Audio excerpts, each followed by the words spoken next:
Hi സുഹൃത്തുക്കളെ, അടിയനിയം ചെടിയിൽ root ട്രെയിനിങ്ങിൻ്റെ ഒരു വീഡിയോയുമായാണ് ഇന്ന് വന്നിട്ടുള്ളത്. അടിയനിയം ചെടിയുടെ സ്റ്റെമ്മിൽ റൂട്ട് പിടിപ്പിച്ചെടുത്തൊരു ചെടിയാണ് നിങ്ങൾ കാണുന്നത്. നമ്മൾ റിപ്പോർട്ട് ചെയ്യാൻ പോവുകയാണ്. റിപ്പോർട്ട് ചെയ്യുന്നതിന് വേണ്ടി നമ്മൾ ഒരു തെർമോക്കോളിൻ്റെ പോട്ടാണ് എടുത്തിട്ടുള്ളത്.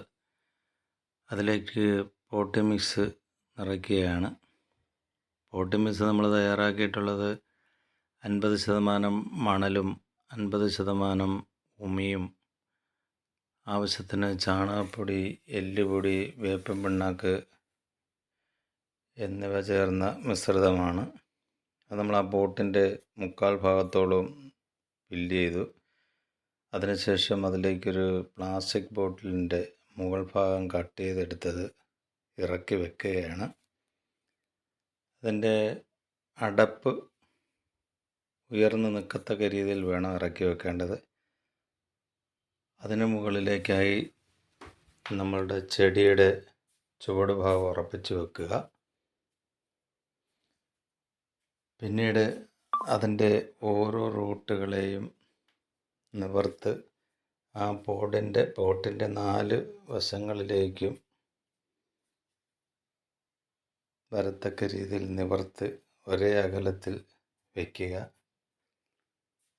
നല്ല ഭംഗിയായിട്ട് തന്നെ അത് ലേ ഔട്ട് ചെയ്യണം.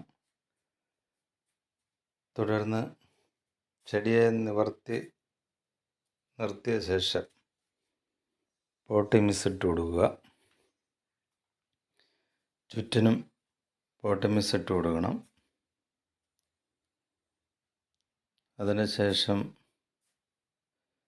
നമ്മളുടെ വിരൽ കൊണ്ട് ആ വേരുകളെല്ലാം ഒന്നുകൂടെ ലെവൽ ചെയ്ത് നിർത്തിയ ശേഷം പോട്ടി മിക്സ് പതുക്കെ ഒന്ന് അമർത്തി ഇറക്കുക.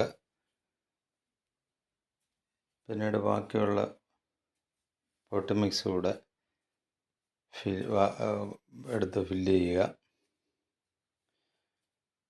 പോട്ടിൻ്റെ 4 വശവും ഫില്ല് ചെയ്ത ശേഷം വീണ്ടും ഒന്ന് കൈകൊണ്ട് അമർത്തി കൊടുക്കണം.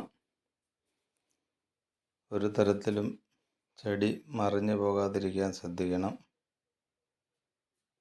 ഇപ്പോൾ ചെടി നല്ല ലെവലായിട്ട് നിൽക്കുകയാണ്.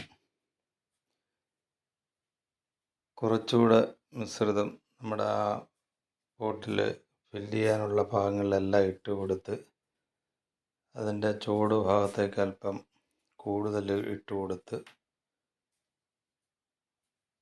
ആ ചെടി മറിഞ്ഞു പോകാതെ കൃത്യമായി നിർത്തുക. ഈ ചെടിയിൽ ആവശ്യമായ വേരുകൾ ഉള്ളത് കൊണ്ടാണ് അങ്ങനെ നിർത്തുന്നത്. അല്ലെങ്കിൽ നമുക്ക് എന്തെങ്കിലും സപ്പോർട്ട് കൊടുത്ത് വേണേലും അങ്ങനെ നിർത്താവുന്നതാണ്. ഇതിന് നല്ല രീതിയിൽ വേരുള്ളത് കൊണ്ട് ആ പോട്ട് മിക്സ് ഇട്ട് കൊടുക്കുമ്പോൾ അത് നിന്നോളും. തുടർന്ന് നമ്മൾ നല്ല രീതിയിലൊന്ന് നനച്ചു കൊടുക്കുക. നനച്ചു കൊടുത്ത ചെടിയെ ഒരു 10 ദിവസം നമ്മൾ ഒരു ഷെയ്ഡിൽ സൂക്ഷിക്കുക. എന്നിട്ട് വേലുള്ള ഭാഗത്തേക്ക് എടുത്ത് മാറ്റിയ ചെടി നല്ല രീതിയിൽ വേരൊക്കെ വന്ന് വളർന്നു തുടങ്ങും. ഇത്രയുമാണ് നിങ്ങളുമായിട്ട് ഇന്ന് പങ്കുവയ്ക്കാനുള്ളത്. വീഡിയോ ഇഷ്ടപ്പെട്ടെങ്കിൽ ലൈക്ക് ചെയ്യുക, ഷെയർ ചെയ്യുക, കമൻറ്റ് ചെയ്യുക. മറ്റൊരു വീഡിയോയുമായി കാണുന്നത് വരെ ഗുഡ് ബൈ.